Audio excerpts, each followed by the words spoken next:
Okay folks, Northwind Garage here. We're up at the tiny house. The reason why we did the oil change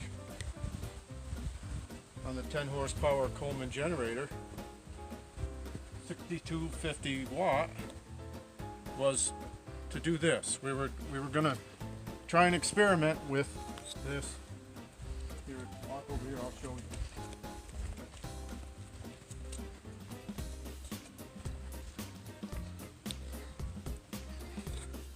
Now this, okay folks, so here I'm talking about the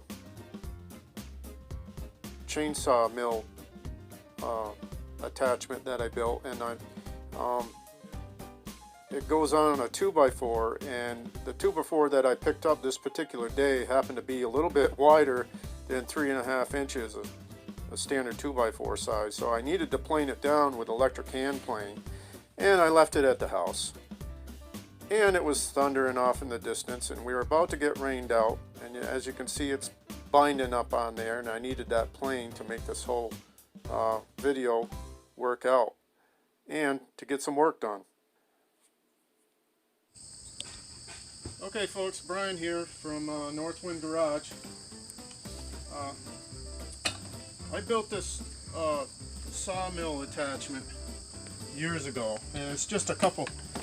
They're really kind of easy to build. I mean, it's just 2 pieces of angle iron and then another piece of angle iron on top of it, and a piece of tubing, and I used a large bolt, and then I welded a piece on there and just bolted it, drilled some holes in a 20-inch blade, or bar I mean, and then welded it together, and I put some grease in there when I put it together. And basically it free floats like that, and I made sure I got everything square and everything, as square as you can with something like this, but it has a tendency to flop around anyway. And then we've already made a couple cuts here, and this is kind of the quality you get. Could you build with this? Yes, you could. Chicken coop, outhouse, pole barn, that sort of thing. Bottom line is, you know, I wouldn't go building my living quarters unless I was looking at a rustic cabin. So, as opposed to a band mill or anything like that, you're looking at price. Okay, so these were just pieces of scrap metal that I used. Basically, I didn't pay nothing for this other than the electricity to weld it up, and it was stuff I had laying around my property here, and it was going to get thrown out. Actually, I think these are old bed frames that were going to get thrown away. And then, you know, I always keep my eye open for stuff for free aside of the road and all that. You know, I pick things up because, you know, I like to reuse things. And also recycling, you know, it's kind of all of our responsibility. So that's that. And I'm going to do a little demonstration on this here, and you know, for those of you that know what we're looking at here, please don't laugh. it's wonky, and it takes a long time, and the saw is underpowered, but you get the gist of it with the demonstration that I'm going to do for you here. Bottom line is, if you had to, and you're just using what you got, you can make buildable lumber. It just takes a long time if you got the patience to deal with it, and then you're up against the seasons. It might take you 2 summers to build something. I mean, if you don't mind building in the winter, that's fine too, but it might take you a lot longer to build something with this setup. And if you're not building only an outhouse or a chicken coop or something like that, you know, this will be perfectly fine. Chickens don't care what stuff looks like. And an outhouse is just to go number 2. So there we have it. I'm going to get on with it here.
10,000 years later.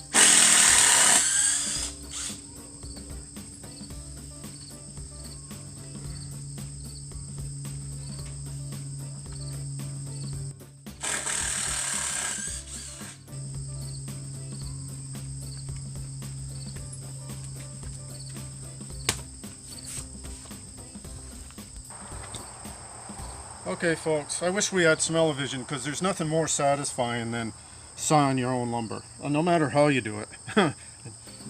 it just smell, you got the smell of you know, pine in the air, and it's very satisfying to do this. Okay, so we have a three-sided beam or timber here that could be used for a floor joist. It could be, you know, you skin off. You don't want to leave the bark on because insects like to get behind the bark. But in that amount of time, I made one cut, and this is roughly a 13-foot board, a little less maybe. But I used a nice straight 16-foot 2x that I had to plane down because they come nominally. I had to plane down to fit inside my jig here. But keep in mind, folks, this is way underpowered. You can bolt this to virtually any chainsaw. And if you come close over here and look, that this is a ripping chain. I got this from Baileys.com. I'll put a link in the description. This is actually made for ripping. The cut on the chain is completely different than that of a cross-cut chainsaw chain. And it really makes all the difference in the world to making these cuts. So there you have it on that. Like I said, this, you have to hold the jig down. It's cumbersome. It's hard work. It's hard work. You're gonna really put some sweat equity into making logs out of this. So, how do you spell band sawmill? Don't get me wrong, folks. If this is all you have, go for it. Absolutely go for it. It may take you some time. With a higher powered saw, you'll be able to zip right through that. And you know, and fairly cheap money. I mean, you're going to have a little bit of money into ripping chains, and you know, once you get cutting and you get the hang of how everything works, I'm sure you can get much straighter boards. But look at the milling on this left from a chainsaw. That, you know, it gives a look that you can't get any other way. So, you know, building a rustic cabin out of something like this, and then maybe sanding it a little bit and putting some poly on it, that sort of thing, you're going to have a neat looking old cabin that looks very rustic. So there's that, you know. And then I just basically screwed this 2x4 in with some 4-inch builder screws. I guess they're 4-inch. Okay, so that's that, folks. I'm not going to do the fourth cut on this to make an actual camp, but this could be actually used for like the rafter or an upstairs floor in the cabin, leaving the outside edge exposed, and you know, just give a whole different look. But depending on what you're trying to do with your project, this could be a viable option for those of us who aren't as well off as the others. So, like I said, I built that thing, got pennies in it, other than the saw chain, and I just used parts I had around the house. So, it can be done, folks. Peace out. Northwind Garage. See you next time.